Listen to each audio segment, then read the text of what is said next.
Hello and welcome to Mastering OET Speaking, your podcast for practical tips, strategies, and insights to help you succeed in the OET Speaking Subtest.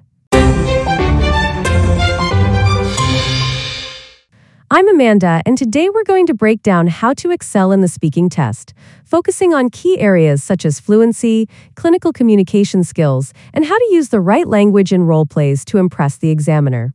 We'll also dive into the OET speaking marking criteria so you know exactly what's expected from you. So let's get started.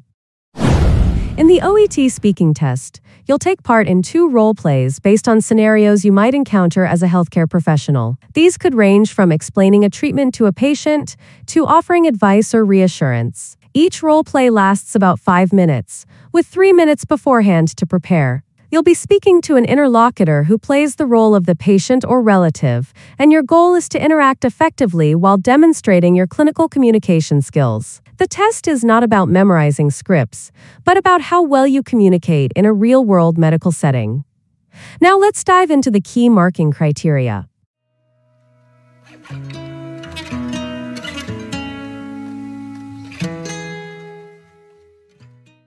The OET Speaking Subtest is scored based on 4 criteria, and understanding these will help you focus on what the examiners are looking for. These criteria are 1. Intelligibility, 2. Fluency, 3. Appropriateness of language, 4. Resources of grammar and expression. Let's break each of these down and discuss how you can improve in each area. First, let's talk about intelligibility. This refers to how clearly you can be understood by the patient or the interlocutor.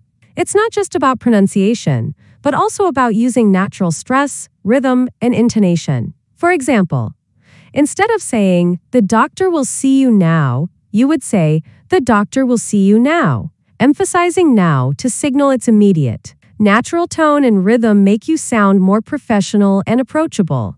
Also, avoid rushing. Speaking too fast may make it difficult for the patient to understand you.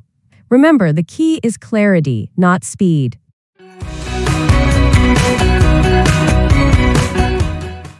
Next up is fluency. This is all about maintaining a natural flow of speech without too many hesitations, pauses, or repetitions. Fluency doesn't mean you need to speak quickly. It means speaking smoothly and cohesively. For example, if a patient asks, "Can you explain how I should take this medication?" Instead of saying, you take it with food in the morning, aim for, "You should take this medication with food in the morning, preferably after breakfast, to avoid any stomach discomfort." A steady, controlled pace shows confidence, and it's okay to take a moment to think before answering.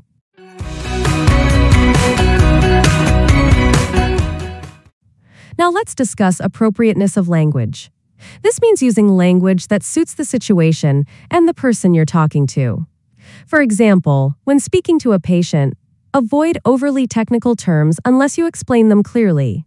Example, instead of saying, "You have hypertension," you might say, "You have high blood pressure," which we also call hypertension. It's important to strike a balance between being professional and ensuring the patient understands. Tailor your language to the patient's knowledge and emotional state. If the patient is worried or upset, you'll also need to demonstrate empathy. Empathy example. "I understand this situation is stressful for you, but we're here to support you through every step." Remember to keep the conversation patient-centered, making sure they feel heard and understood.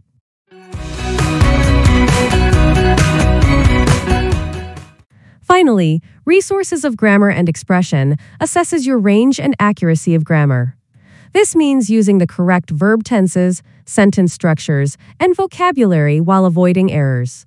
For example, if you're explaining medication, instead of saying, "You take this medicine already?" correct it to, "Have you already taken this medication today?" While it's natural to make minor mistakes, try to keep your grammar consistent and accurate. Use a variety of sentence structures to show your range, but don't overcomplicate it.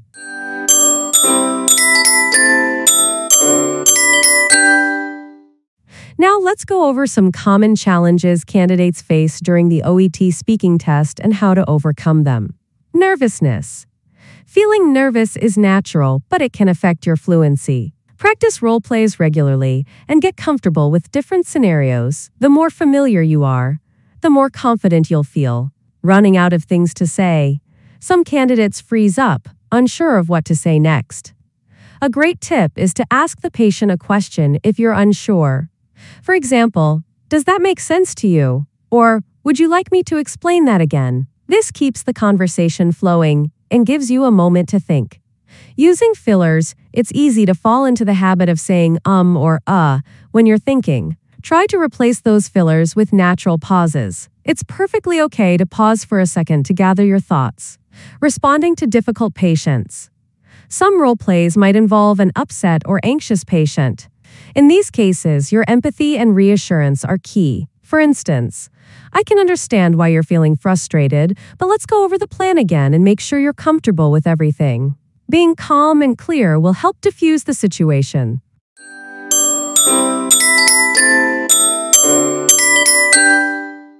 Let's run through a quick example of how you could handle a common OET roleplay scenario. Imagine you're speaking to a patient who has just been diagnosed with diabetes and is feeling overwhelmed. Patient: "I don't know how I'm going to manage this. There's so much to learn, and I'm worried about my diet and medication." Your response: "I understand that this is a lot of new information for you to take in. But don't worry, I'm here to help you step by step. Let's focus on one thing at a time. First, we'll go over your medication schedule, and then I can give you some advice on managing your diet." It's perfectly normal to feel overwhelmed, but we'll work through this together. In this example, notice how you're addressing the patient's concerns, offering reassurance, and breaking the information down into manageable steps. This shows empathy, clarity, and professionalism.